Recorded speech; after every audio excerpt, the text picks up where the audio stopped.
Hey, I just want to remind you guys, In Your Corner, a movie I directed on Floyd Mayweather and Sam Watson, is out now on Vimo.com.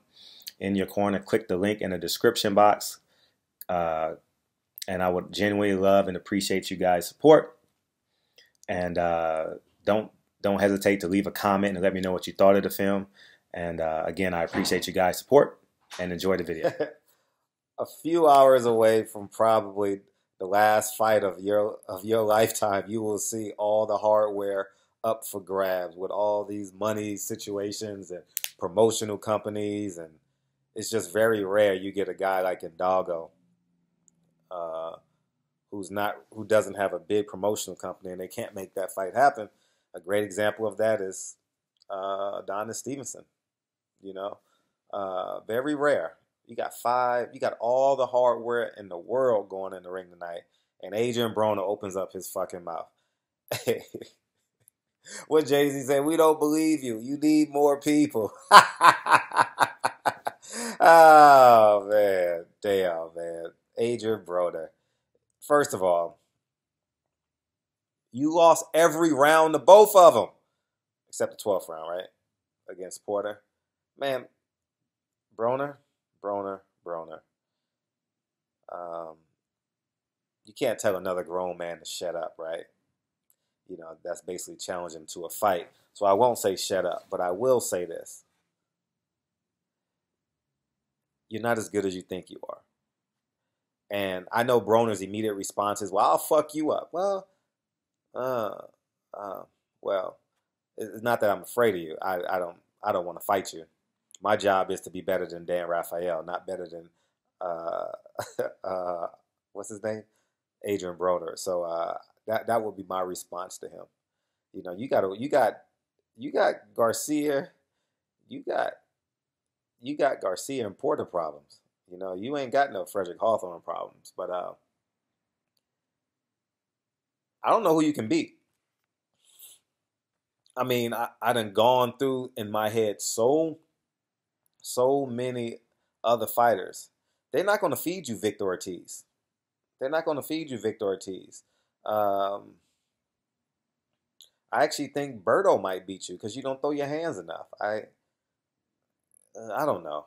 I don't know. That Andre Berto Broner fight would be a good undercard fight on the Adonis Stevenson Andre Ward fight if that ever happens. That would be good, you know. But Rock Nation would have that fight, so I don't think that fight would happen. Al Haymon would want to save Berto, and like I'm talking as if this fight is gonna happen. Fuck it, but it's just amusing.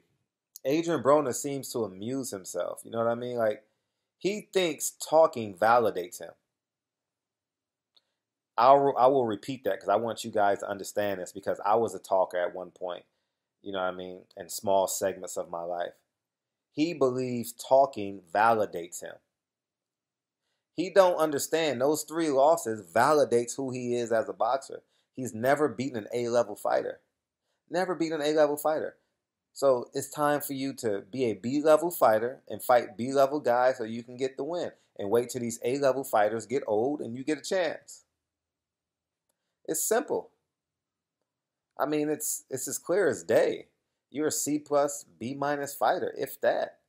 You know, Granados, you were a C level fighter. Mikey Garcia, against Mike Garcia, you were a C level fighter. Man, you are who you are, Adrien Broner. I think you have 30 fights. I don't know how many fights you've had, but we've gotten we have enough case studies. Uh, we have a great composite of who you are, you know, especially in your big fights. So um, I'm off the Adrien Broner train, and I'm as illicit as I'm done. When I say I'm done, I'm done. I if he wins 2 or 3 fights in a row, maybe. But in terms of rooting for the guy, believing he can win, putting all my equity in, I'm going to do videos on them because they do well. People still like Adrien Broner, or I should say, people like getting information on Adrien Broner. But what he said at the end of that fight was, I'm done. Although I'm able to afford a ticket for me and my son to go to a fight, I still have the work ethic and the mindset of a man that's hustling and trying to make it. I've always had that mindset. And when he says, if I fought tomorrow night or tonight, all y'all would still come and see me fight. And you know, the funny, I was talking to to someone after that fight, and I got real upset because I remember, and I'm speaking to a lot of us now. I remember juggling shit to make shit happen.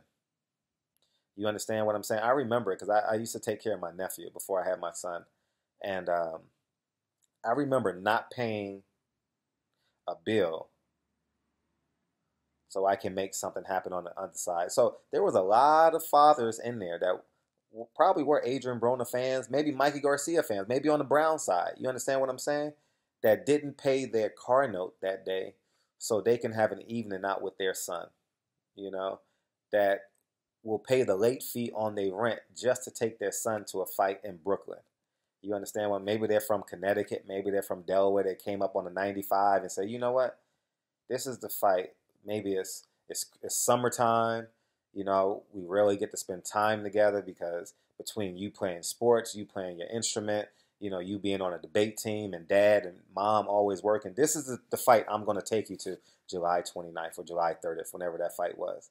And I'm going to make that sacrifice. And for him to disrespect all these hard-working men that took their sons to the fight, that took their nephews to the fight, that took their sons, that took their father to the fight, that actually made the same sacrifice, you know, because, you know, I didn't really have a true father in my life, and now he's deceased.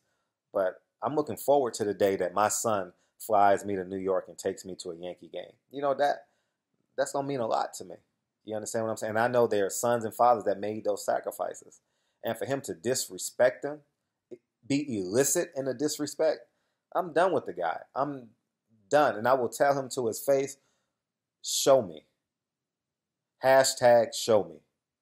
Fuck the talking, show me. I don't want to know how many women you got. I don't care how much money you got. I don't care how many cars you have, how beautiful your mansion is, how many celebrities you know. I want to see you win a fight against an A-level fighter. Do that for yourself. Do that for your 7 kids. Do that for your wife now. Do it for you. Do it for your twin brother. Do it for your mother. Do it for your father. But enough. You can't sell us wolf tickets anymore. You can't sell us blank checks because they're bouncing now. All your checks are bouncing now. It's called rhetoric. It's called bullshit. It's called water under the bridge. It's called I don't know. But you guys get what I'm trying to say. So we got a real fight coming up. You're at 140. Fight Terrence Crawford next. Call out Terrence Crawford. Call out Errol. Man, come on, man. You trying to get $1 million payday. You know who you are. You know you can't beat. You know damn well you can't beat Sean Porter. You know. Man, get the fuck out of here. That is the most ridiculous shit. You don't have no urgency to beat a Sean Porter. In the second half of that fight, Mikey Garcia's body was weak.